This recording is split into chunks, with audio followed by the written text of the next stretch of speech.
The yellow duck has a blue umbrella. You guys don't know that code? I don't understand why you wouldn't. Oh, because it's encrypted. You'll never guess what we're going to talk about in this module. Yeah, it's how to encrypt wireless. So we've gone through and we've deployed our wireless environment. How do we make sure that things are still secure? Well, just like all my other modules, I need to start off with a quote. And this quote is a very famous quote by a very famous Pluralsight author. I believe he goes by the name of Superdale. And he said, oh wait, that's right, my message is encrypted. Here, let me decrypt that for you. This is actually a saying that I've come up with, and I use it quite often. That is, once we've identified our weakness, we'll have strength, and that's when we get dangerous. And that is so true. Again, I talk about this all the time, that knowing is, quote G.I. Joe again, knowing is half the battle. And understanding where your weaknesses are helps to strengthen you. So in this module, we're going to go through and take a look at some basics when it comes to wireless encryption.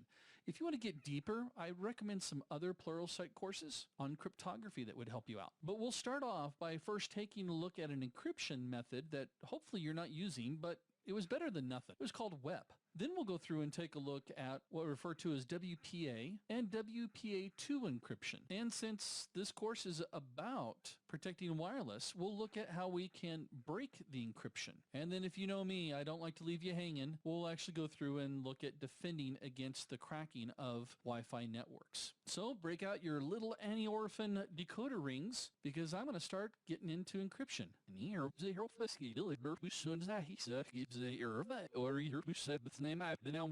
He's just really smart. Oh, obviously you didn't have your encryption ring on yet, huh?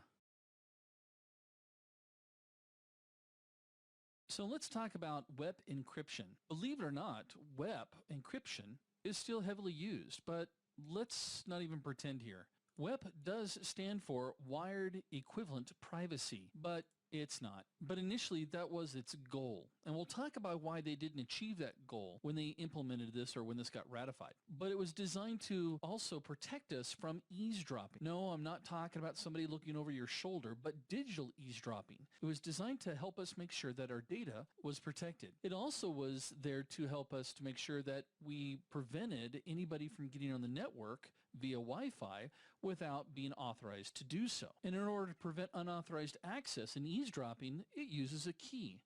And the key is the key. That's the problem, is that the key is used to encrypt the packets before transmission. But this key is shared, which makes it kind of a nightmare for us. So what's the goal? Well, the goal for WEP was, again, to control access, as well as make sure that we can maintain confidentiality. This is what actually would help prevent from layer link eavesdropping, or that digital eavesdropping that we talked about earlier. Its other goal was for data integrity, making sure that nobody changed the data during transmission.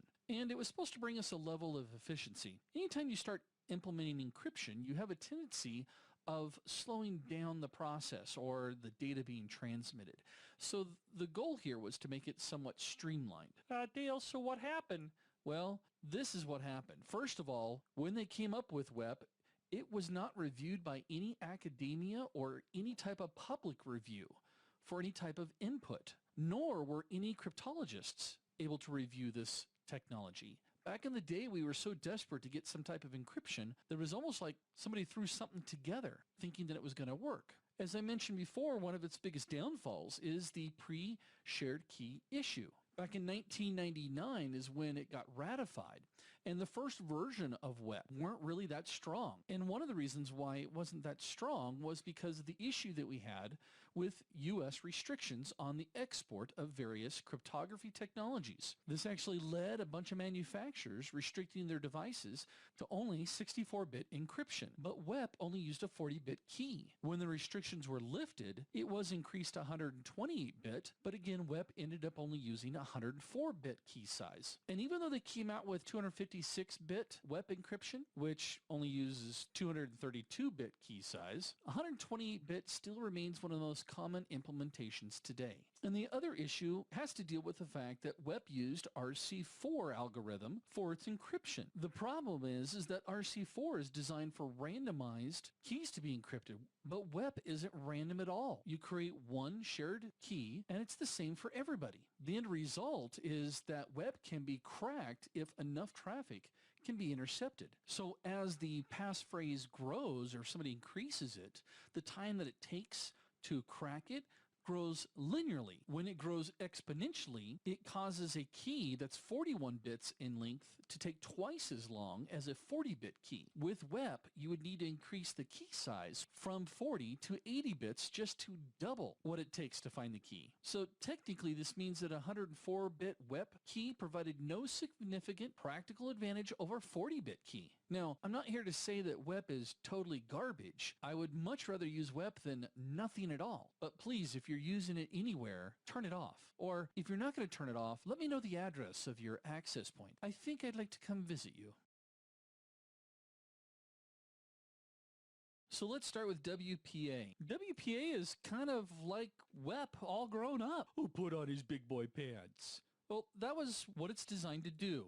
It's short for Wi-Fi protected access, and it definitely gave us better protection than what we experienced with WEP. And it was formally adopted back in 2003, which was about a year before WEP was officially retired. So it was designed to patch the issues that we had with WEP. Now, the most common WPA configuration is using WPA PSK. That's short for pre-shared key. And these keys are 256-bit, which is much stronger than the 64-bit and 128-bit keys that we saw with WEP. Now, one of the biggest changes of implementing WPA included a message integrity check. And what we mean by that in non-geek terms is the ability to check to see if an attacker or somebody had captured or altered the packets as it was passing from the access point to the client. And we do that with something called Temporal Key Integrity Protocol, also known as TKIP. Dale, what's TKIP? Well, under TKIP, a client starts with a 128-bit temporal key that is then combined with the client's MAC address. Once the TKIP has been created, it wraps itself around WEP because that's all WPA is fixing WEP. And then unique encryption keys are then created for each wireless frame, which creates a more secure network connection. However, despite the improvement that WPA gives us over WEP, the ghost of Christmas past. No, the ghost of WEP still haunts WPA. Now, the really cool thing about WPA back in the day is that it didn't require you to go off and buy new hardware. It was simply a firmware upgrade on the networking devices. But here's the downside to it. Because it had to recycle certain elements used in WEP, it actually ended up creating exploits. In fact, today, WPA by itself is not considered secure, just like WEP or WEP. So then along came our big brother, WPA2. WPA2 created much stronger protection for us.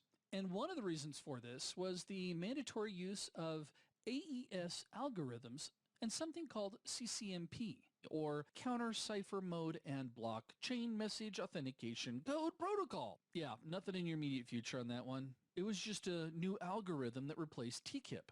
Now, WPA comes in two different flavors. The first one is referred to as WPA Personal. It uses a pre-shared key. It does use a 256-bit key for encryption, and that encryption is based off of anywhere from 8 to 63 ASCII characters. You all have probably set up an access point before where you've gone through and you've created a passcode or a passphrase for your wireless network. Well, it's those characters that are used to help create that 256-bit key. Well, gee, Dale, it sounds like if I'm using WPA2, I'm doing pretty good.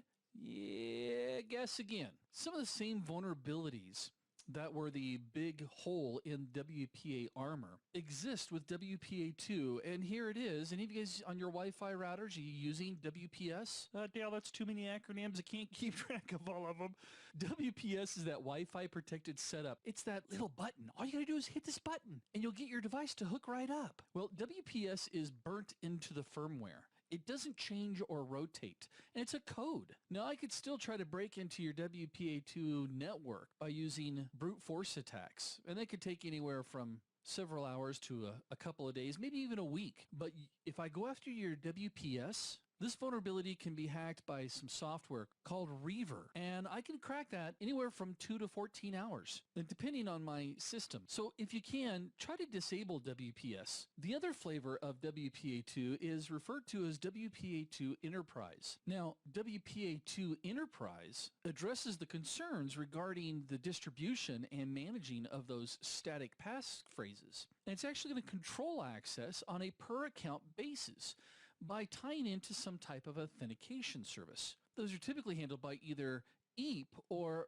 Radius, and this mode requires credentials such as a user's name, a certificate, maybe a one-time password, and the authentication occurs between the station and this centralized authenticating server. The access point, or the wireless controller, simply monitors the connection and directs the authentication packets to the authentication server. Typically, this is going to be a Radius box. Now, this is all based off of the enterprise environment using AES with CCMP, which is extremely strong compared to RC4. Now, to show you what this looks like, let's take a look at the workings of 802.1x. This framework supports both user and machine authentication with port-based controls that works for both wired switches and wireless access points. Now, the major components involved in this are the supplicant, which would be the devices we're trying to gain access with, the authenticator, which is typically an access point. But if you're using a centralized access point architecture, it could be on a switch or a controller. And this is in charge of authenticating the client to the network. And the other component is the authentication server. Now, it can't be just any authentication server. It has to be an authentication server that supports EAP. Or I should say it's compatible with EAP. And it has to be the EAP that comes on the supplicants. Now, typically, the authenticator processes the requests from the supplicant and leaves the interface blocked unless it's directed by the authentication server to let it through. And the authentication server receives and processes authentication requests that it gets from the authenticator, the access point, using a somewhat extensive process. So in this case, when the access point receives EAP traffic from the client, it converts it and sends it to the Radius server. After the authentication process starts, the client receives what we refer to as a master key, or an MK. Now, the master key is tied to that authentication session. Now, since both the authentication server and the supplicant has the master key, they both generate what we refer to as a primary master key, or a PMK.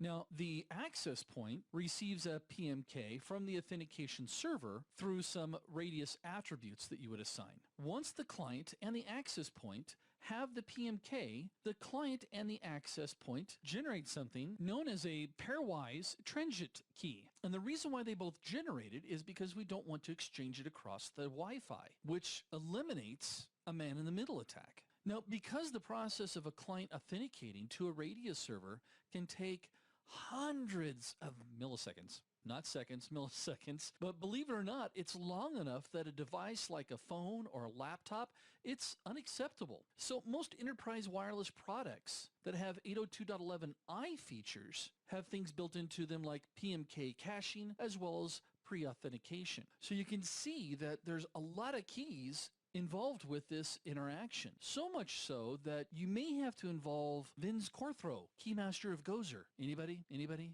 Okay, homework assignment, go watch Ghostbusters. So if things are encrypted, how do we break that encryption?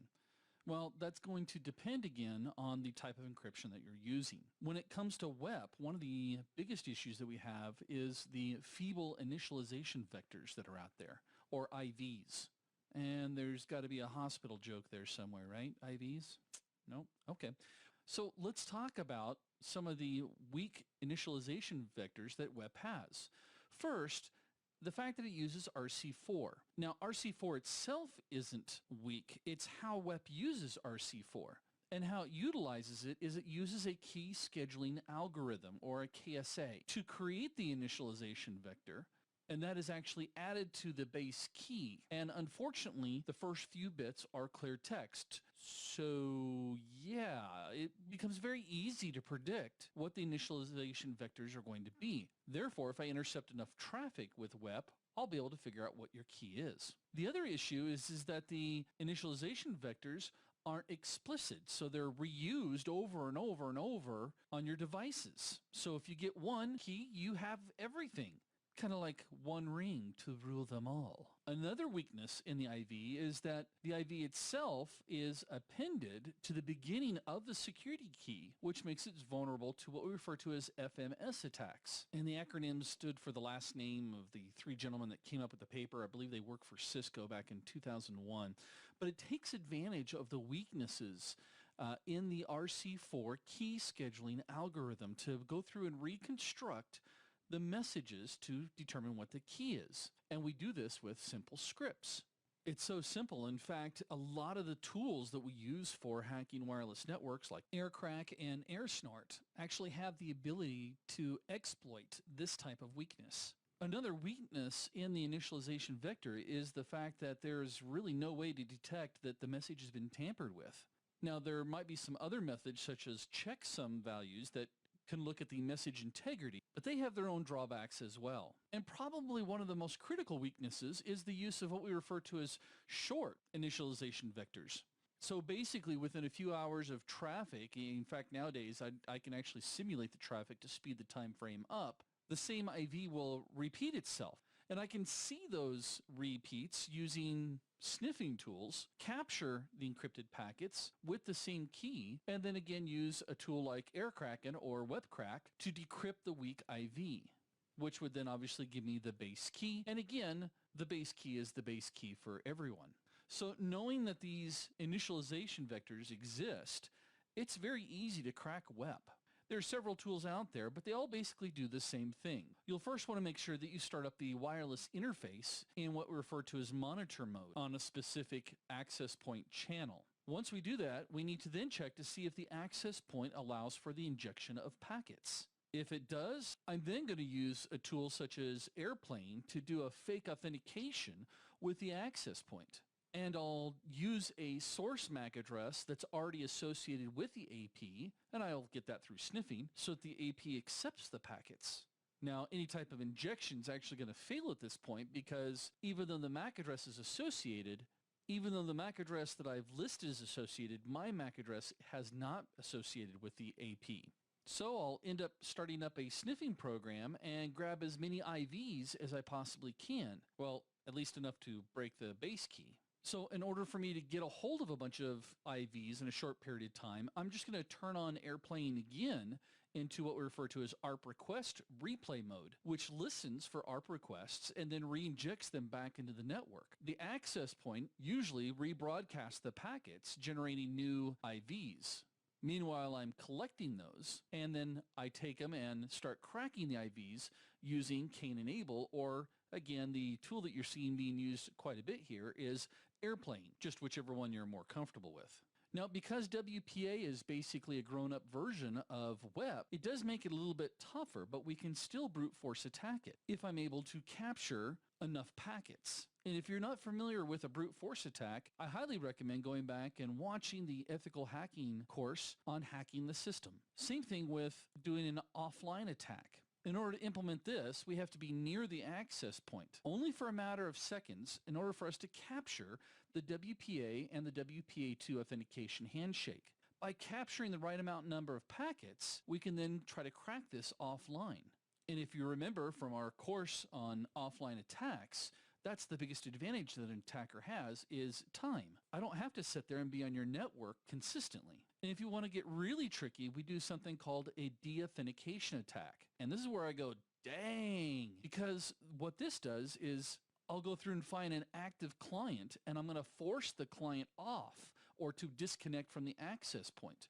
Then I'm going to use some of my cool tools to capture the authentication packet when the client tries to rehook up to the access point, which normally happens just within a few seconds of it being disconnected. That authentication packet includes remember our pairwise master key, the PMK, which I can then brute force or dictionary attack to recover the WPA key. And just like WEP, we can brute force the WPA keys. Some of the tools that we utilize for this process include things like AirCrack and Kissmac and Reaver. If you remember, Reaver is actually used to grab the WPS, but that's only if you have an RSVP with a PDQ.